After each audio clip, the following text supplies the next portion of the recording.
S'il vous plaît, mademoiselle, merci. Avec les chips. Santé Mario, ouais. Je crois que tout simplement je l'ai fait voler en éclats et j'ai explosé son jeu. You cannot be serious. Il est espagnol, Rafael Nadal. Hello les légendes, bienvenue pour notre 77e épisode. On se retrouve chaque mardi ou mercredi pour vous faire vivre les coulisses du circuit ATP et WTA à l'aide d'anecdotes, d'histoires croustillantes et de parcours inspirants. On se retrouve cette semaine avec l'actuel 211e joueur mondial, le français Constant Lestienne. L'interview a été tournée à la fin du premier confinement, mais elle n'a pas perdu en fraîcheur. Constant nous raconte comment il a fait évoluer son jeu à force d'abnégation pour passer de négatif à numéro, jouer les futurs puis accéder au Chal. Vous verrez que c'est un déclic en particulier qui a fait passer ses paliers.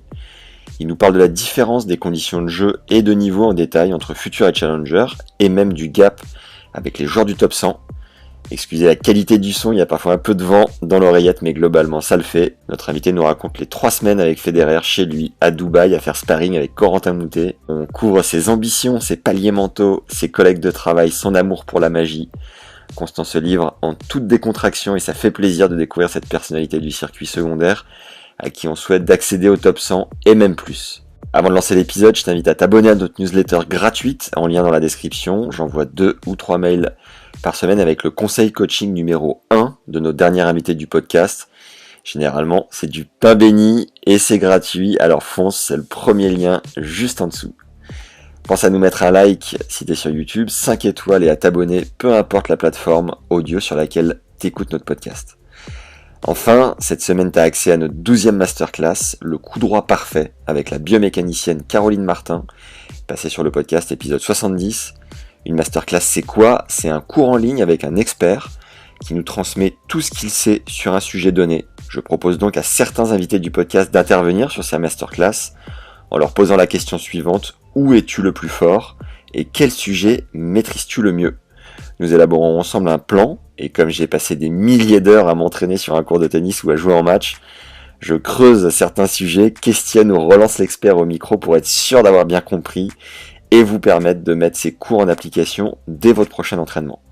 J'évite au maximum le blabla, les masterclass ne sont pas des épisodes de podcast, c'est un condensé d'expertise sur un sujet donné. On a donc décortiqué pendant 1 heure avec Caroline le 2e coup le plus joué au tennis, à savoir le coup droit, et si tu veux en faire une arme, être capable de tuer le point, d'arrêter de mettre la balle milieu du filet ou de décentrer quand ça devient chaud aussi.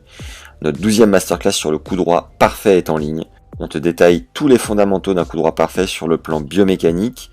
On te livre les positions optimales que ton corps et ta raquette doivent adopter pour gagner en vitesse et faire gicler la balle après rebond. Avec des schémas clairs et applicables, tu vas découvrir comment faire avancer la balle plus vite en coup droit et la rendre plus lourde à la frappe.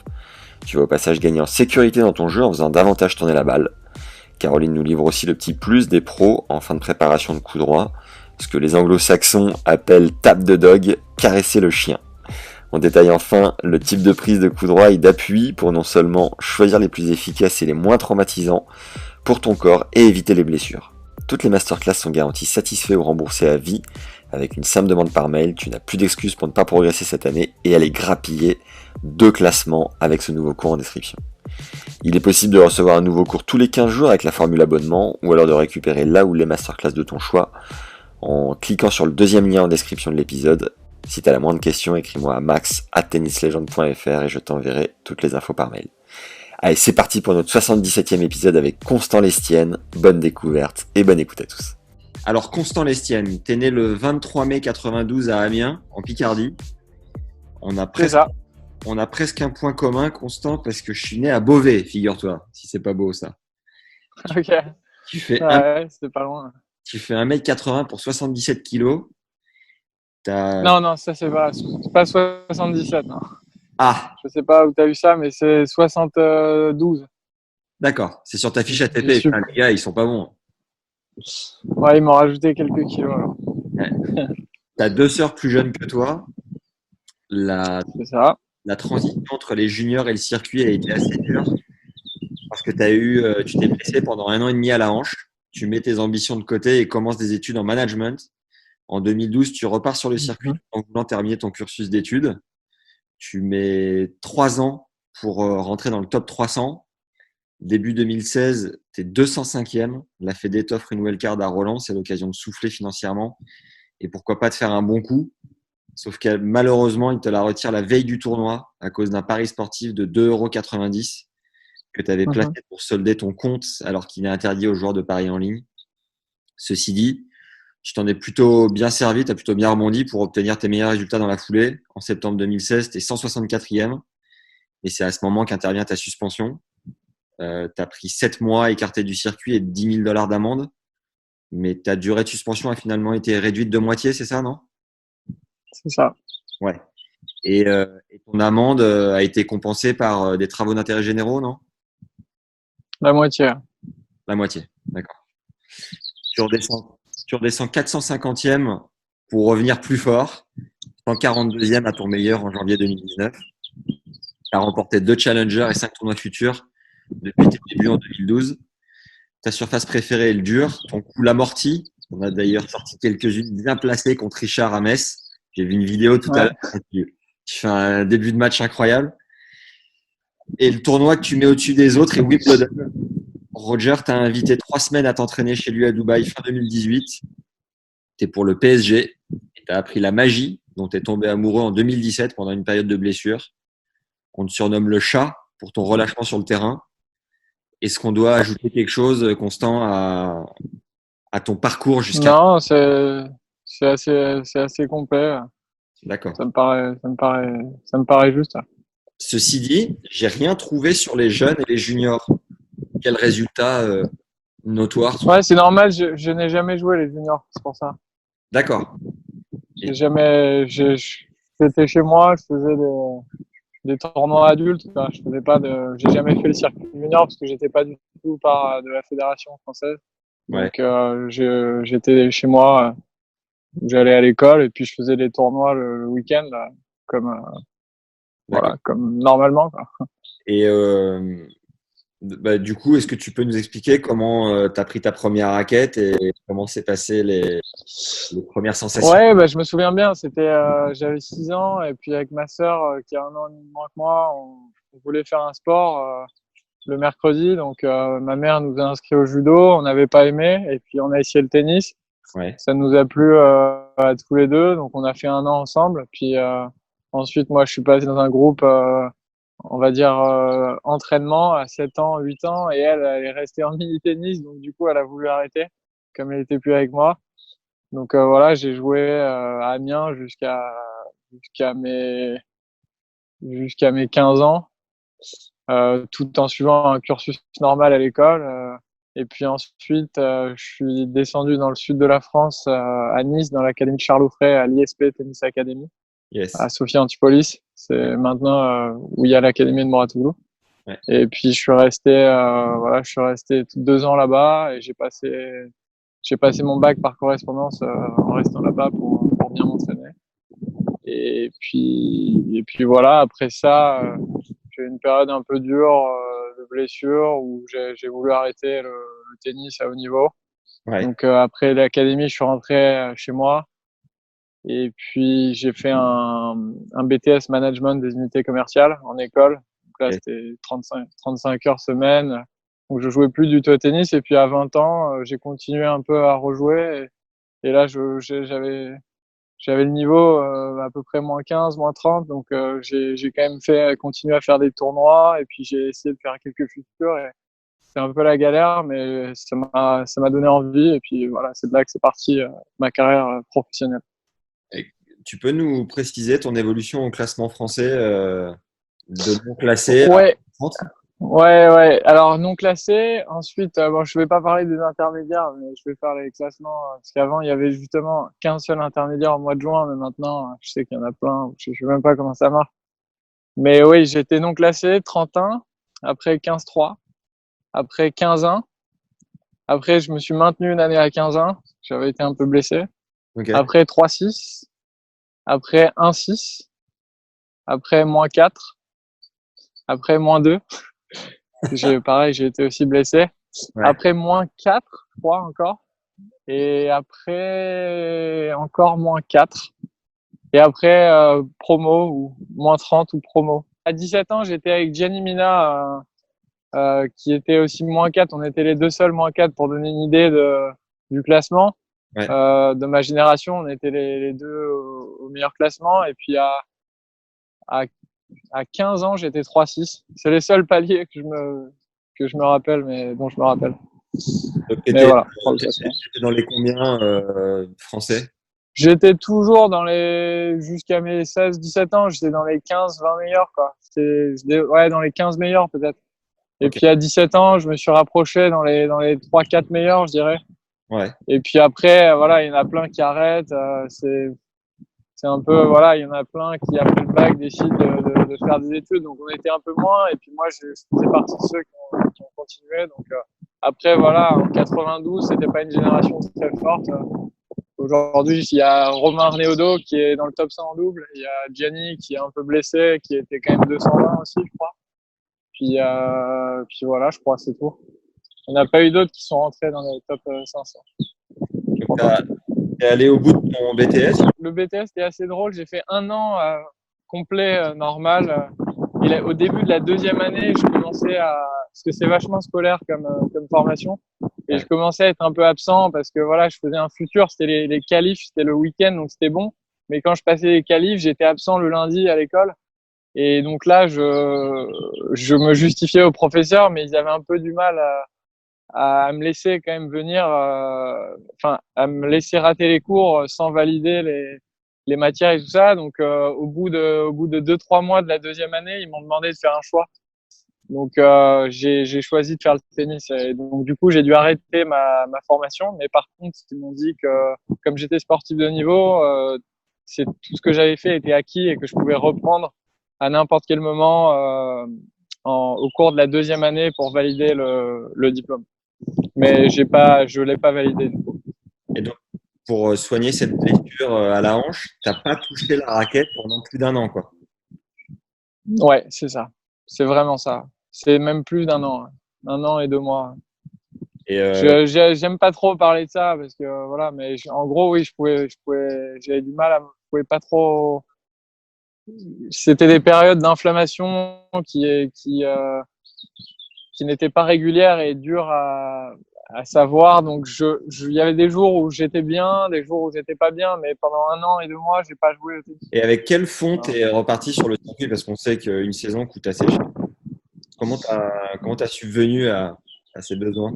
Bah, mine de rien, quand on joue les futurs en France, en étant français, ça coûte pas très très cher parce que moi, vraiment, à l'époque, je me souviens, voilà, fallait prendre l'IPIN, c'était $60 par an, il fallait payer son billet de train et puis les hôtels, on partageait les chambres. Donc c'était des hôtels en général qui valaient 60-70 euros, donc ça faisait un petit budget, mais c'était pas énorme. Voilà, je me souviens, on faisait des économies. J'avais pris un taxi, je prenais les avions les moins chers et tout ça, mais c'était galère. C'est sûr qu'on gagnait pas d'argent, mais j'avais pas le souvenir d'en perdre énormément. Je faisais le simple plus le double. Et voilà, mes parents, si j'avais un problème que je pouvais vraiment plus faire de tournois, je sais qu'ils m'auraient aidé. Et puis à côté de ça, je faisais aussi des tournois français que je gagnais en général, où des tournois, il y avait quelques centaines d'euros à la gagne dans ma région, en Picardie, dans les Flandres, en Normandie. Et voilà, c'était avec cet argent-là que j'arrivais à financer les premiers futurs. Mais voilà, c'était pas des frais. J'ai jamais été en Asie, j'ai jamais été en Afrique, j'ai jamais été aux États-Unis. Vraiment, je faisais que les tournois en France et puis j'essayais surtout de me construire un bon niveau de jeu qui ensuite allait me permettre de peut-être voyager en étant plus serein, quoi. Mais au début, je sentais que j'avais pas le niveau de me qualifier. Puis à chaque fois que je me qualifiais, je perdais au premier tour du tableau parce que les mecs étaient quand même plus forts. Donc j'avais envie vraiment d'améliorer mon niveau et du coup, oui, je vais dire que ça coûtait pas très très très cher par rapport à ceux qui voyagent aux 4 coins du monde. Tu peux nous raconter ton tout premier point ATP? Ouais, bah, tout le monde s'en souvient de son premier point. Moi, c'était à Bressuire. J'étais moins 15, je crois, et j'avais eu un tableau de qualif de 3 tours vraiment dur. J'avais battu Thomas Giraudot, qui devait être moins 15 aussi. J'avais battu Baptiste Dupuis, qui était numéroté, un gaucher. Et j'avais battu Sébastien Rocher, qui était moins 30 aussi. Donc, j'avais vraiment fait un bon tournoi de qualif. Et au premier tour du tableau, j'avais joué contre Julien Dubaï, un Belge qui était 360 à l'époque, qui était tête de série 3. Et puis, je le connaissais pas du tout, mais j'avais fait un bon match et on était arrivé à 5-5 au troisième et j'avais réussi à gagner 7-5. C'était vraiment cool d'avoir pris ce premier point. C'était vraiment des bons souvenirs, quoi. Je viens de Dubaï, j'ai fait un an à l'Académie Moratoglou dans les Yvelines. Il était dans la chambre en face de moi et tous les matins, j'allais taper à sa porte pour le réveiller. Ah ouais, tu le connais, ok. C'était un gars du matin et j'allais le réveiller tous les matins pendant un an. Ok. Ouais, il est sympa, il a arrêté maintenant. Mais... Ouais. Ok. Et du coup, tu dis que les premiers tournois futurs étaient assez durs, que tu n'avais pas le niveau. Mais comment tu l'as obtenu ce niveau? Qu'est-ce que tu as changé pour progressivement passer les paliers? Déjà, je tiens à dire pour ma défense que le niveau des futurs en France, il était à l'époque vraiment mais hyper fort. Il y avait tous les mecs comme David Guez, Nicolas Renavant, il y avait John Esrick, tous ces mecs-là, c'était vraiment les cadors de la tournée française. Donc moi, j'étais entre guillemets que moins 30, moins 15, donc c'était dur de battre des mecs comme ça. Et puis je dirais que je me suis fait le niveau avec l'expérience à force d'en jouer. Et puis il a fallu juste un jour d'un déclic, un seul déclic, un petit truc, un petit coup de chance qui a fait que tout ce que j'avais accumulé comme défaite, comme échec, tout est basculé de l'autre côté. Et le déclic, il est assez anecdotique. Et je sais pas si je peux enchaîner sur ça, mais je vais le raconter. Ouais, bien sûr. C'était, je pense, peut-être 1 an et demi après avoir pris mon premier point. Je galérais, j'avais repris seulement un deuxième point l'été. Et là, je faisais la tournée Feucherolles, Bagnoles de l'Orne, Bressuire-Feucherolles. Et au tournoi de Feucherolles, je joue les qualifs de 64. Et je perds au dernier tour contre un Allemand. Et donc là, je rentre chez moi, parce que j'habite qu'à 2 heures de Feucherolles. Donc je rentre chez moi et... Enfin, avant de rentrer chez moi, je signe pour être lucky loser et justement, je finis troisième sur 5. Ouais. Parce qu'il y avait 5 mecs avec des points ATP, enfin bref. Et puis il se trouve qu'il y a un mec qui rentre direct parce qu'il y a un mec qui se retire du tableau. Donc j'étais deuxième et puis le deuxième gars était là. Donc je lui demande s'il reste, il me dit oui. Donc je prends ma voiture, je rentre chez moi. Et puis le soir, je vais boire un verre dans Amiens avec mes amis et tout ça. Et puis là, je reçois un message justement de Danilo Petrovic, c'est un bon ami à moi qui est joueur aussi sur le circuit, qui est top 200, qui me dit que justement je crois que c'était Martin Weiss qui était reparti à Marseille et que j'étais numéro 1 et que Danilo lui était malade, il avait de la fièvre et que peut-être demain matin il allait pas jouer, il devait jouer en premier match. Okay. Je dis ah bon, ok, donc fallait signer avant 10 heures. Donc finalement le matin il m'appelle à 6 heures, il me dit qu'il peut pas jouer, donc il me conseille quand même d'aller signer, voilà, pour au cas où il jouerait pas, il était pas sûr, mais et donc j'y vais et puis je signe et puis je rentre dans le tableau final, donc et là je joue un autre Serbe qui se fait mal à 3-1 ou 4-1 au premier set, qui abandonne. Pour toi? Donc, je prends pour moi, mais il se fait mal et il abandonne, il devait être 400. Et donc là je passe en quart de finale, je gagne mon deuxième tour. Oui, je gagne mon deuxième tour, je passe en quart de finale, je gagne après en quart contre Elie Rousset. En demi, je bats un Hollandais qui devait être 200, 220, et puis je me retrouve en finale du tournoi, et là je joue contre David Guez. Ouais. Et là je prends 6-0, 6-1 peut-être en 25 minutes, parce que j'étais un peu pris par les émotions de ma première finale et tout ça, mais et puis, du coup, je prends un spécial exemple pour le tournoi d'après en Angleterre. Et puis là, je refais quart de finale. Et puis là, je suis monté, je crois, 800e directement. Et puis là, c'était parti, quoi. C'est bon, ça. Et là, je finis mon année. Je finis quand même cette année-là avec une wildcard aux qualifications de Bercy, en perdant 3-7 contre Carreno Busta. Alors que j'étais au début d'année, j'avais pas un point. Et que voilà, mais vraiment, j'ai senti ce déclic, un peu le facteur chance. Que machin tombe malade, que l'autre rentre à Marseille et tout ça, que je rentre, que le mec se blesse et tout. Et tout ça a fait que j'ai fini l'année quand même au qualif de Bercy, quoi. Au classement, t'es combien à la fin de l'année? Au classement, j'étais 430. Ah, c'est beau. Incroyable. Ouais, c'était beau. C'était une belle récompense de la Fédé. C'était bien. Un rapide break pour nous filer un immense coup de main, mais nous un like dès maintenant si t'es sur YouTube, ça nous aide comme jamais à faire connaître notre travail. 5 étoiles si t'es sur Apple Podcast ou Spotify, et un avis sympa, ça fait chaud au cœur. Abonne-toi à notre newsletter gratuite en lien dans la description. J'envoie 2 ou 3 mails par semaine avec le conseil coaching numéro 1 de notre dernière invitée du podcast, ainsi que nos offres ponctuelles. Et si tu veux faire du deuxième coup le plus joué au tennis une arme, t'as accès à la masterclass sur le coup droit parfait avec la biomécanicienne Caroline Martin. Tu vas être capable d'orienter ton jeu autour de ce coup, de gagner en sérénité dans les moments chauds, en ayant un meilleur centrage à la frappe, et être capable de tuer le point avec une plus grande vitesse et lourdeur de balle. Découvre ce cours très complet ainsi que sa bande-annonce sur le deuxième cours en description. C'est à la fin de ta première année sur le circuit. Non, ça fait 1 an et demi. Ta Ouais. deuxième année. Ouais, ça fait peut-être 2 ans, mais voilà, les années d'avant, je les considère pas vraiment comme aussi le circuit, quoi. Je faisais peut-être 10 futurs en France dans l'année, avec mon BTS sur le côté. Mais oui, c'était, on va dire, ma première vraie année de circuit. Là, je commençais à voyager en Espagne, en Italie et tout. Je commençais vraiment à vouloir rentrer dans le top 300, quoi. Yes. Donc après, tu envoies ta troisième saison. Ça s'est plutôt bien enchaîné aussi. 205e, c'est ça? Non, non, il y a une autre saison. Donc la saison après celle-là, je stagne. Je fais 2 finales en futur dans l'année. Je finis l'année 450 pareil. Donc il y a vraiment une année où je stagne.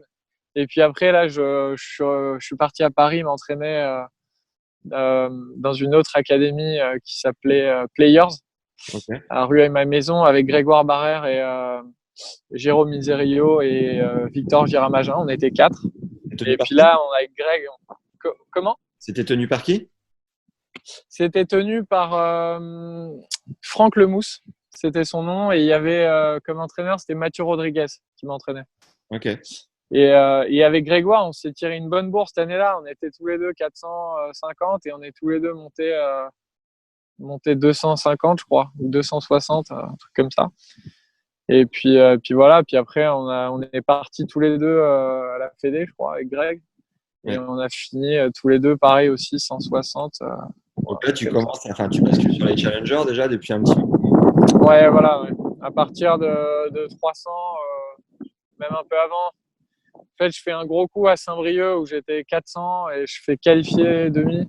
Et puis là, je me retrouve vite 300. Je prends un spécial examen en Turquie où je bats des bons gars. Je bats Basilashvili.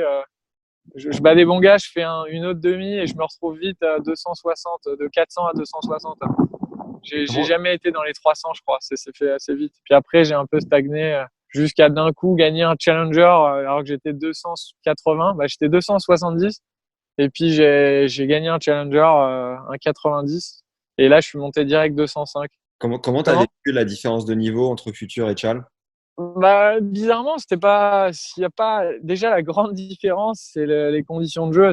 C'est impressionnant. En challenger, je me rappelle, juste aller s'entraîner et qu'ils nous donnent des balles neuves pour aller taper, c'était incroyable. On n'en revenait pas, quoi, d'avoir un budget où ils donnent des balles neuves à chaque fois comme ça.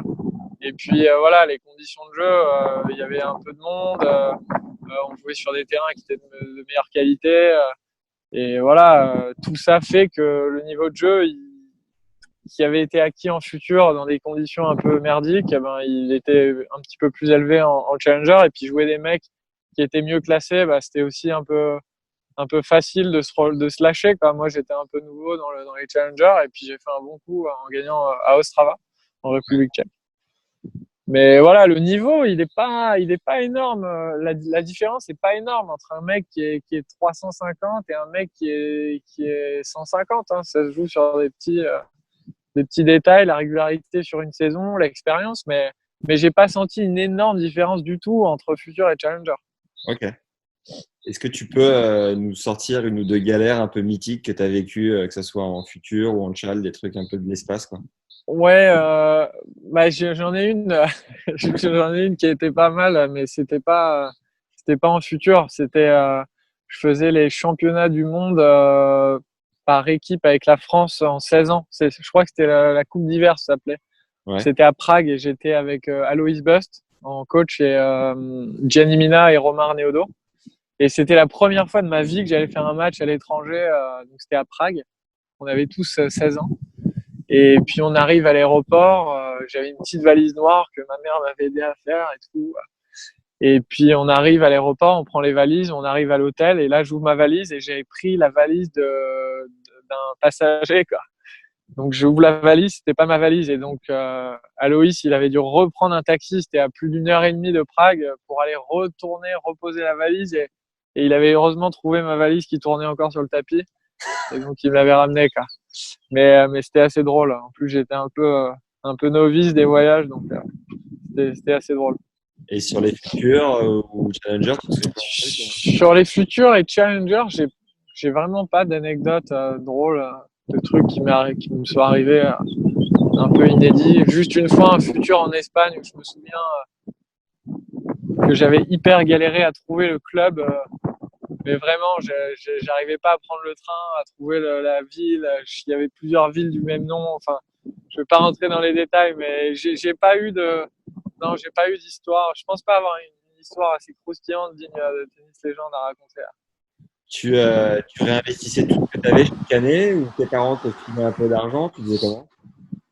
Non, j'avais les matchs par équipe en France qui rapportaient quand même un peu d'argent, donc il y avait ça. Et puis en étant 400, voilà, je sais pas combien je mettais pas de côté, mais j'arrivais à vivre avec l'argent que je gagnais un peu, on va dire. Mais mes parents m'ont pas aidé quand j'étais sur le circuit, il y avait pas besoin. Voilà, j'avais pas d'argent de côté, mais ça se faisait plutôt bien. Les matchs par équipe, tu les jouais avec quel club? Je les ai joués à La Morlaix en Picardie, je les ai joués aussi à Nice. Et je les ai joués à Aubonne, dans le Val d'Oise aussi. Et puis cette année, je suis à Saint-Amand-les-Eaux, à côté de Lille, à 40 minutes de Lille. Okay. J'ai lu que tu disais qu'en t'approchant du top 100, que le niveau était… voilà, on fait toute une montagne de ce top 100, mais que tu sentais que le niveau était à ta portée, que c'était pas si incroyable. Ouais, je sais plus quand j'ai dit ça, mais ouais, c'est incroyable. Les mecs dans le top 100, ils sont quand même très réguliers. Il y a pas de cadeau. Moi, je sais que je peux gagner. J'en ai déjà gagné des matchs dans le top 100. C'est quelque chose qui est réalisable par beaucoup de monde, en battre. Mais par contre, pour monter dans le top 100, ça veut dire faire une saison régulière.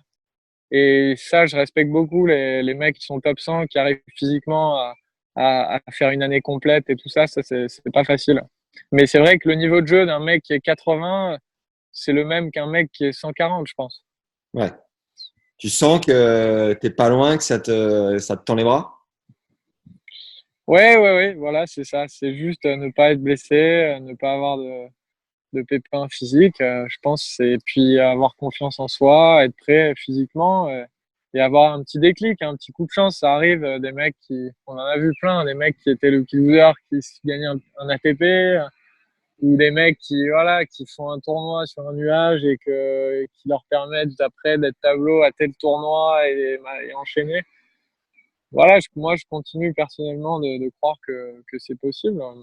J'en suis pas loin, mais voilà, il faut persévérer dans ce qu'on pense être le meilleur pour y arriver. Tu te donnes, je sais pas, tu as un nombre d'années ou nos limites, tu penses pas du tout à une deadline particulière? Ouais, quand j'avais 22 ans, je me disais, allez, je me laisse encore 2 ans. Mais là, maintenant, j'ai 27, j'ai arrêté de me donner des années. Je suis content, je suis hyper content du travail que je fais.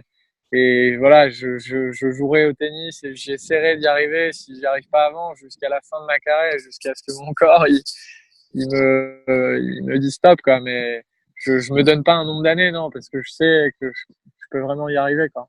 Yes. Est-ce que tu peux nous raconter un peu comment ça s'est passé les 3 semaines avec Roger à Dubaï? Ouais, bah c'était super. J'étais avec Corentin Moutet là-bas.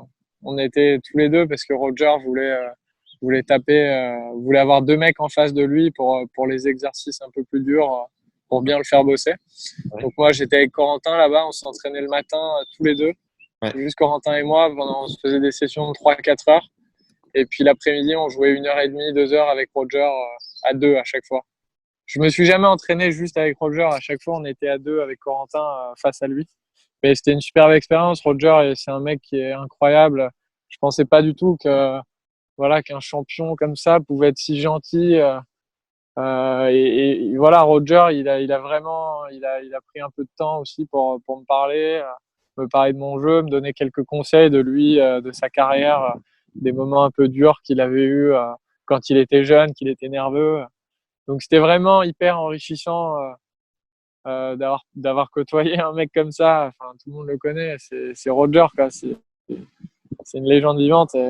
Et pour la petite anecdote, il y a ma famille qui est venue là-bas, enfin ma mère et mes deux sœurs, et puis elles ont rencontré Roger.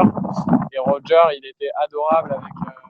Enfin, je prenais un peu de recul et je voyais Roger rigoler avec ma mère et mes sœurs, et il leur faisait des blagues et tout ça. Et il est vraiment incroyable, Roger. Je pensais pas. Et puis maintenant, du coup, je le connais un petit peu. Enfin, il me dit bonjour et ça me fait toujours bizarre, quoi. Parce que Énorme. c'est Roger, quoi.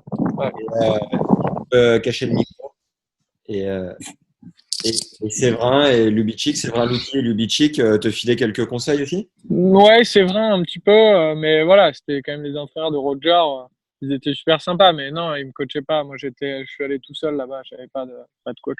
Vous partagez les repas, les déjeuners, les dîners ou chacun fait sa vie Non, chacun faisait sa vie. Ok. Séance physique? Voilà, j'avais pas. Séance physique, pareil. On faisait pas du tout avec Roger. Là. Il paraît qu'il est assez secret sur le physique avec son préparateur Pierre Paganini. Ouais, on le voyait. Nous, on le voyait un peu bosser, mais je sais que là-bas, oui, il n'y a pas de caméra, il n'y a personne qui vient voir ses entraînements. Il s'entraîne dans un hôtel. Il préfère, il préfère bosser dans l'ombre. Je sais pas comment on peut dire, mais voilà. Je sais pas, ça me regarde pas. Je sais pas s'il bosse tout seul, qu'il aime pas trop qu'on le regarde. Je sais pas trop. Et comment s'est passé le rapprochement? C'est son agent qui t'a contacté ou c'est Mirka qui t'a appelé? Non, moi c'est tout simplement la fédération française de tennis qui m'a fait ce cadeau. C'est Olivier Malcor qui m'a appelé pour m'annoncer cette bonne nouvelle début décembre. Comme j'avais fait une super saison, ils avaient considéré de me faire ce cadeau-là en fait. Et Roger avait demandé 2 Français, il n'avait pas demandé je veux Constant Lestienne et Corentin Moutet. Mais voilà, je crois qu'il a dû demander à la Fédé. Et puis la Fédé a voulu récompenser les 2 joueurs qui avaient peut-être fait la meilleure saison. Je sais pas exactement, mais on m'a proposé et j'ai accepté, quoi. Tu m'étonnes. Qui t'a surnommé le chat sur le circuit? Je sais même plus, mais c'est vrai qu'on m'a beaucoup comparé à Monsieur Messire, qui était surnommé le chat, qui a fait demi-Roland, ouais. Et qui jouait un peu relâché, un peu comme une guimauve. Je sais pas trop, mais je sais plus d'où ça vient, mais beaucoup de monde m'associe à ce joueur. C'est quoi ton coup le plus naturel? C'est l'amorti de coup droit, ça c'est sûr. C'est incroyable. Mais c'est le coup le plus facile à faire pour moi. C'est plus facile à faire qu'un coup droit lifté, quoi. Ah ouais, c'est ouf. Tu penses que t'en tentes combien par match? Sur dur, pas beaucoup, peut-être 10, mais sur terre, peut-être 20, quoi. Ouais. Ton coup faible? Mon coup faible, j'en ai pas, bien sûr. Je vais pas révéler mes coups faibles sur Internet, attention. Après quoi tu t'accroches aujourd'hui? Qu'est-ce que tu aimerais vraiment réaliser avant? J'aimerais vraiment passer dans un premier temps la barrière du top 100. C'est ce que j'essaie de mettre en place. Et puis j'aimerais aussi, il y a quelque chose qui me tient beaucoup à cœur, c'est de me qualifier en Grand Chelem. Ouais. J'ai pas encore réussi. Là, les 2 derniers Grands Chelems, j'ai perdu au dernier tour des qualifs. Et je sens que je suis de plus en plus prêt à… Justement, c'est ce que je parlais d'expérience. Avant, je trouvais ça impossible de gagner un match en qualif. C'était impossible, le stress, le Grand Chelem. Puis j'ai gagné un match, 2 matchs, 3 matchs. À chaque fois, je perdais au deuxième tour tout le temps. Après, c'est passé en 3-7, nanana. Et puis pour la première fois, là, en août, à l'US Open, je suis allé au dernier tour. Et puis là, en Australie encore. Et maintenant, je trouvais ça aussi impossible de me qualifier. J'ai pris quand même deux fessées au dernier tour des qualifs, mais je me dis que ça va passer, quoi. La prochaine fois que je serai au dernier tour, déjà, j'aurai 2 matchs d'expérience et ça va le faire. Et ça me fera plaisir de faire un tableau de Grand Chelem. Ton plus gros pétage de plomb sur un court, tu t'en souviens? Attends, il y a un tracteur qui passe là. Alors, moi, je suis pas un casseur de raquettes comme Benoît ou ça m'arrive jamais. Si, j'en ai peut-être déjà cassé 5 ou 6 dans ma vie, quoi, mais je casse jamais de raquettes. Mais par contre, je me souviens m'être fait sortir du cours par mes parents quand j'étais plus jeune, parce que j'avais pas une mauvaise attitude, mais c'était pas sur le circuit, quoi. Après, des pétages de plomb, non, j'ai pas. On va dire, je parle beaucoup, je m'énerve, mais j'arrive quand même à rester dans les matchs et pas vraiment à péter les plombs comme je vois des fois des vidéos, les mecs qui fissurent total. Ouais. Non, ça va encore. Mais dans la tête, je pète les plombs, mais je le montre pas trop extérieurement. Ouais. Selon toi, quelle est la plus belle main sur le circuit? Bah, Benoît, c'est le premier mec qui me vient à l'esprit. Benoît Paire, je trouve que j'ai déjà joué contre lui, avec lui. Il met vraiment la balle où il veut, en amorti de revers, même en amorti de coup droit. Après, qui c'est qui a une bonne main? Je vais pas dire Roger parce que c'est trop simplé, non. Mais je vais dire Rafa. Rafa, il m'épate. En fait, Rafa, parce que Rafa, on croirait pas d'un premier abord tellement il est puissant, mais il a une main. Ouais. Je me faisais cette réflexion, je ne l'ai jamais vu de ma vie rater un slice de revers. On voit qu'il fait souvent des slices de revers londines et je l'ai jamais vu en rater un. Et à chaque fois qu'il fait une amortie, il gagne le point. Et les volets amortis aussi qu'il vient déposer, Rafa, il m'impressionne aussi. Hein. Mais Benoît, voilà, c'est plus spectaculaire. C'est des rétros, des machins, c'est magnifique. Hein. Un épisode avec Fabrice Santoro qui me disait que selon lui, la plus belle main était peut-être Rafa venant de Santoro. C'est quand même incroyable. Voilà, c'est ça. Donc, c'est-à-dire que mes analyses ne sont pas si terribles. Est-ce que tu as une sorte de mentor sur le circuit de gars qui t'inspirent, dont tu essayes de prendre un peu exemple? Non. Non, j'ai pris un peu de tout le monde. J'aime bien, il y a un mec qui me fait bien rire et que j'adore parler avec lui, c'est Stéphane Robert. Je sais qu'il aime bien lui donner des conseils aux petits jeunes et tout ça, d'expérience. Mais c'est pas du tout un mentor, non, j'ai pas de mentor. T'as eu 2-3 discussions avec lui qui t'ont débloqué des trucs ou Non, pas débloquer des trucs, mais de voir comment il est, comment il se comporte et comment son approche par rapport au tennis, ça fait toujours du bien, je sais pas, d'être avec lui, de parler avec lui. J'ai l'impression que ça nous relâche et ça nous fait prendre du recul. J'adore ce mec. Ouais, il est incroyable. Ouais.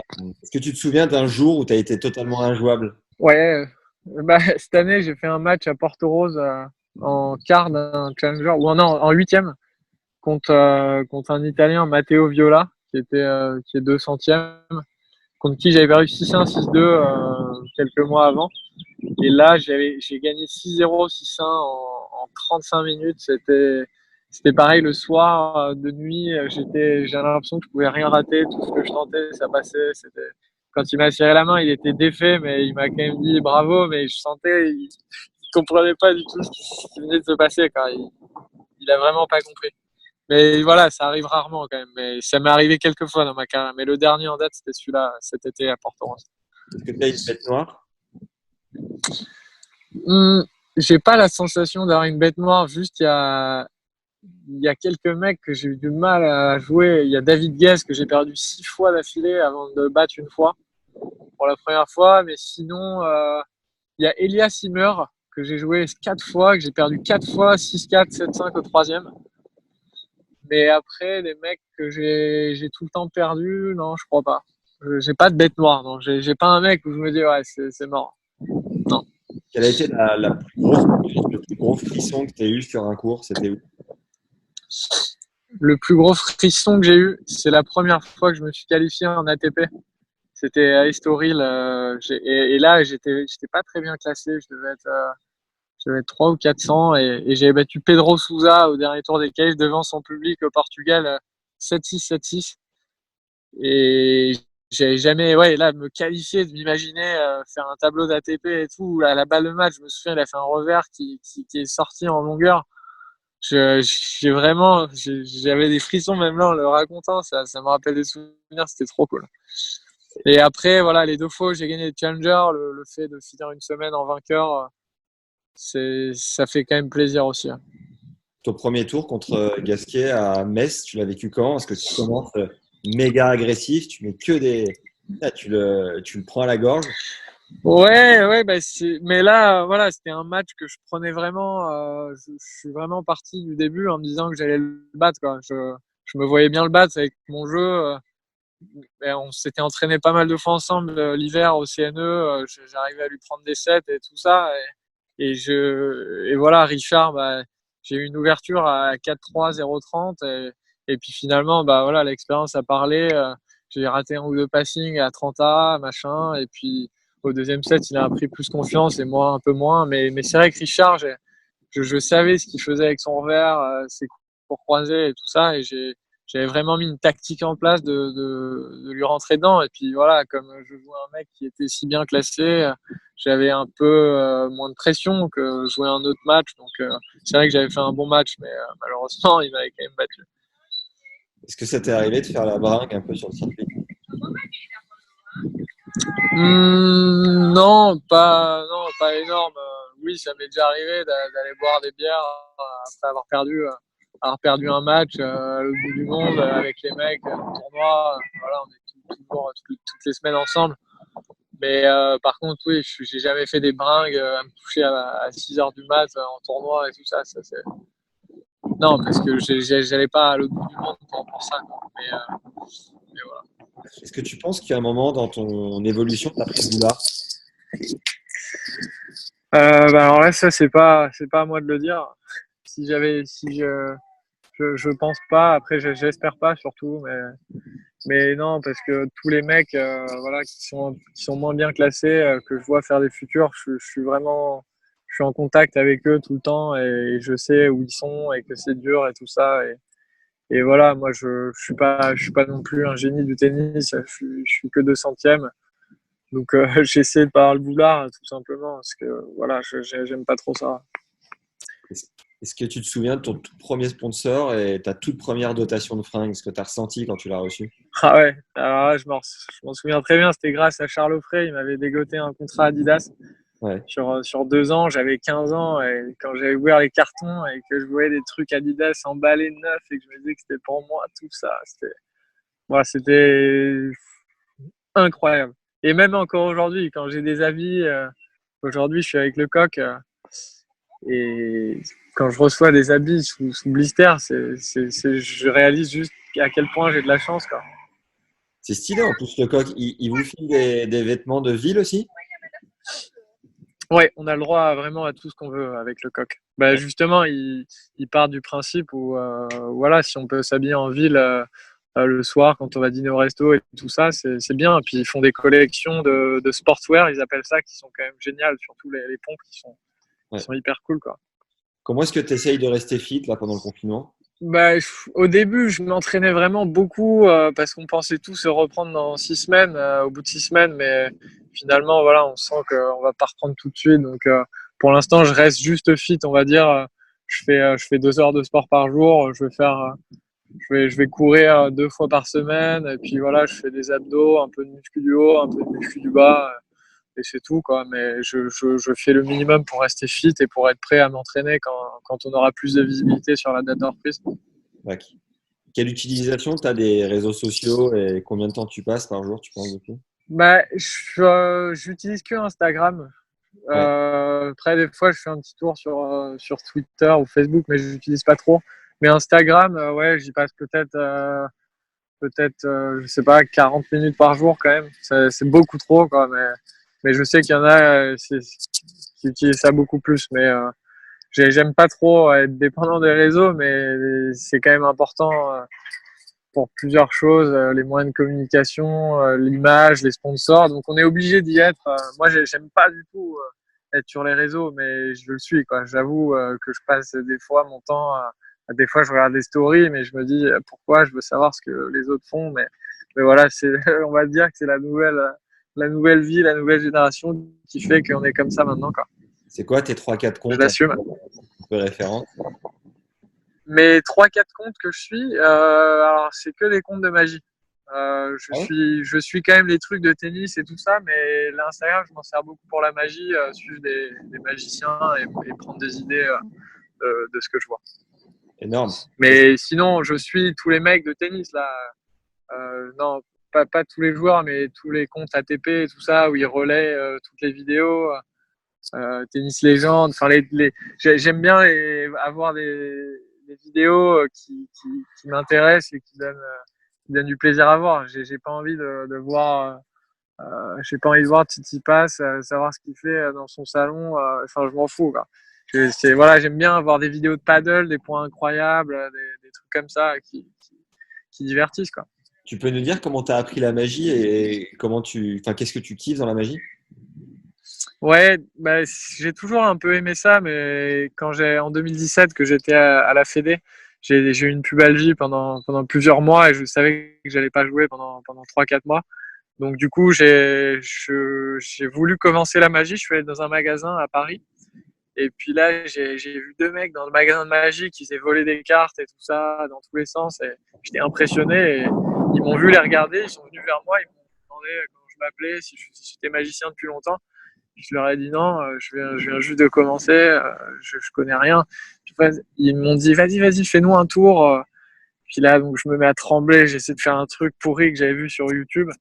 Et puis il me dit bah tiens regarde, mets ton doigt comme ça machin. Puis bref, en fait ces 2 mecs là m'ont emmené dans un bar après, ils m'ont fait de la magie pendant 2 heures, j'avais des étoiles dans les yeux et là je me suis dit oh là là, j'adore ça, je veux en faire, je veux être comme eux. Et puis tous les jours, vraiment sans exception, on se donnait rendez-vous le soir pour dîner et on passait des moments ensemble et ils m'ont tout appris. Je leur dois tout à ces mecs là. T'es toujours pote avec eux? Je suis toujours pote avec eux. Je les vois pas tous les jours, mais c'est grâce à eux que j'ai aujourd'hui un bon niveau en magie. C'est bon, ça. Ils m'ont tout appris. Eux, ils en faisaient depuis longtemps. Et voilà. Et genre, dans les player lounge, dans les clubhouse, t'es réputé pour faire des tours non-stop ou... Ouais, au début, j'en faisais beaucoup parce que j'essayais de m'exercer et voir si mes tours ils fonctionnaient. Mais maintenant, on va dire que j'en fais un peu moins dans les player lounge et tout ça. Mais j'en fais toujours à l'extérieur et puis je fais quelques prestations en dehors du tennis de magie. Payé? Non, pas payé, parce que j'en fais souvent dans les maisons de retraite. J'ai une maison de retraite référence à Amiens avec mes petits vieux là. Je vais les voir dès que je rentre. Ils sont une trentaine et j'adore. J'y vais le dimanche matin. J'adore leur faire des tours. Ils ont des réactions d'enfants et ça me fait trop plaisir. Ensuite, j'ai fait sur quelques tournois de tennis des représentations, notamment à l'Open de Brest. Ouais. Voilà, j'étais un petit peu payé. Enfin, c'est juste ils m'ont payé le matériel, mes paquets de cartes et tout ça. C'était pas grand chose, mais ça me fait. J'adore en faire, donc c'est vraiment. Est-ce que ça permet de choper des gonzesses ou c'est une légende? Je sais pas. Il y a 2 types de magiciens. Il y a les magiciens qui font de la magie pour choper des gonzesses. Ouais. Et ça, c'est pas des vrais magiciens. Et il y a les magiciens qui sont amoureux de la magie. Moi, je suis plus dans la 2e catégorie, mais je pense que oui, ça peut vraiment aider à choper des gonzesses, c'est sûr. Et pour ta reconversion, tu penses que tu vas t'investir à balle dans ce milieu-là ou ça restera un hobby? Alors, je sais pas du tout. Pour l'instant, c'est vraiment juste un hobby. Je me vois pas trop être magicien, mais on ne jamais dire jamais, quoi. On sait pas trop. Mais ça me déplairait pas. Ça me déplairait pas de rester, par exemple, dans le tennis, faire des événements de magie. Mais on ne sait pas ce qui va se passer dans les années à venir. Il peut se passer tellement de choses, donc je prévois rien pour l'instant. Je ne sais pas encore. En préparant ta présentation, j'ai vu que tu avais appris la magie. Je t'ai demandé si tu pouvais prendre un truc, et je ne pense pas que tu aies quoi que ce soit sous la main là. Ouais, non, là, il y a du vent. Là, il y a du vent. J'ai un paquet dans ma poche, mais ça va ressembler à rien. En plus, mon iPhone, je ne sais pas si je peux le faire tenir pour que ça ressemble à quelque chose.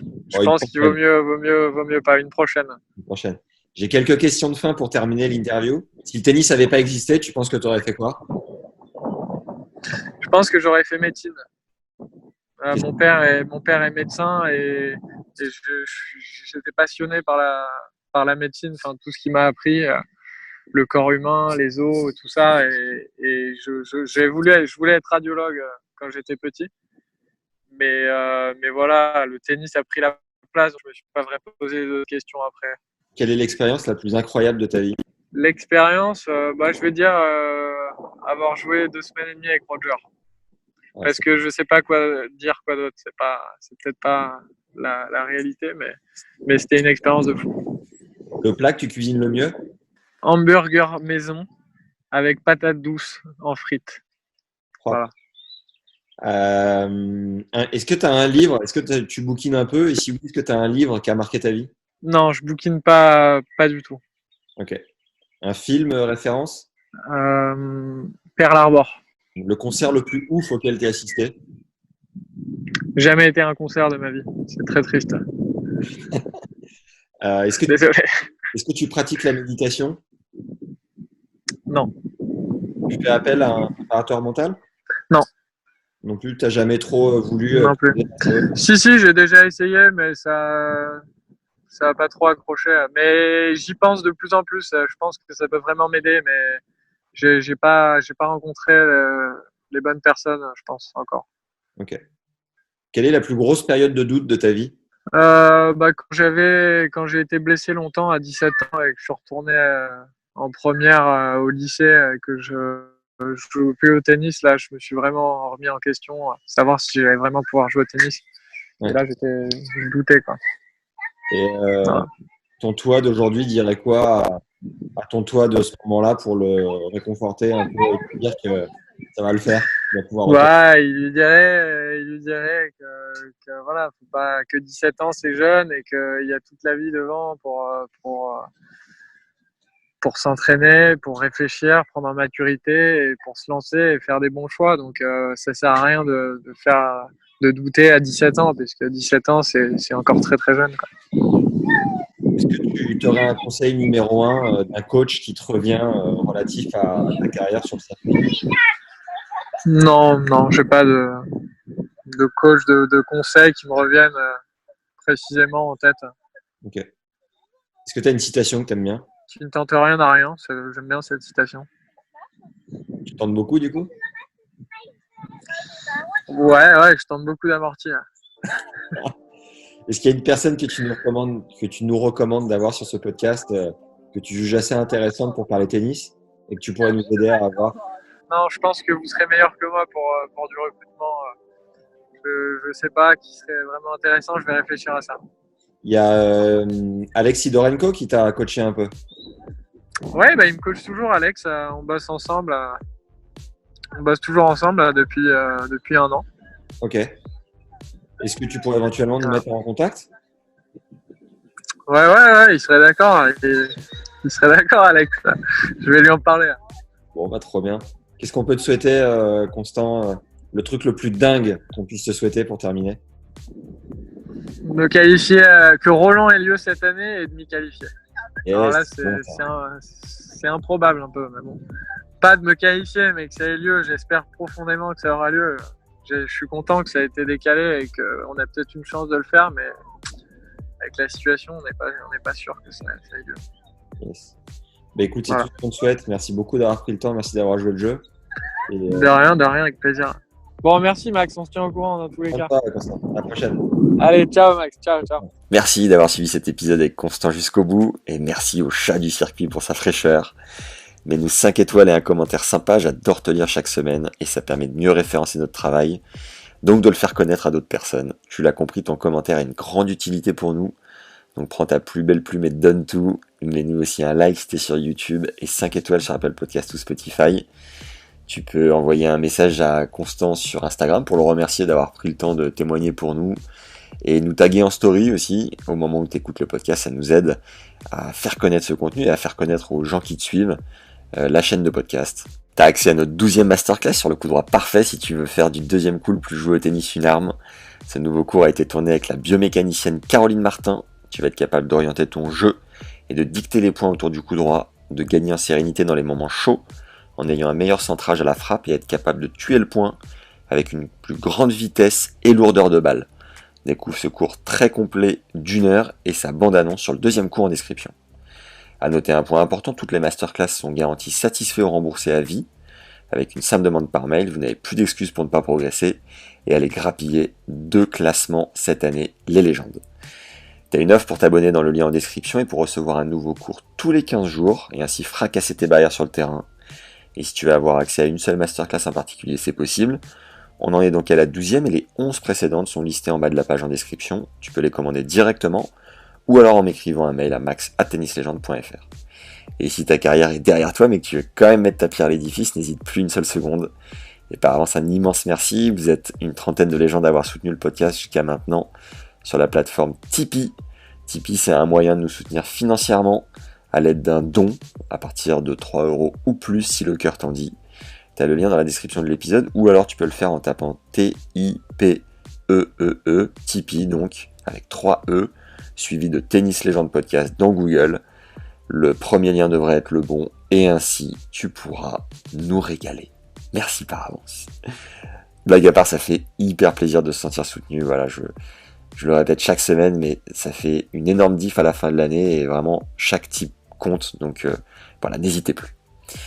Je réfléchis par ailleurs à organiser un premier stage de légende sur la côte basque ou ailleurs pour les beaux jours avec un coach de renom pour progresser sur le court, mais aussi avec des intervenants de haute voltige pour mieux gérer la récupération, la nutrition, la prépa physique, la respiration, l'aspect mental et j'en passe. Donc plein d'aspects autour du cours. Il devrait y avoir une dizaine de places ou un poil plus, je sais pas encore. Si t'es intéressé, j'ai créé un sondage pour mieux comprendre ce qui te plairait, si toutefois t'es intéressé. Le sondage est en lien dans la description de l'épisode, il prend 2 minutes à remplir, ça m'aiderait énormément et me permettrait de t'envoyer les infos dès que ça sera en place. Et si tu ne trouves pas le lien dans la description, tu peux m'envoyer tes idées ou ton intérêt à max@tennislegende.fr. Pense au bouche à oreille, encore et toujours, le bouche à oreille, c'est un travail de tous les jours. Chope des téléphones dans le métro, dans le bus, dans les boîtes de nuit qui ont réouvert et abonne les gens de manière compulsive.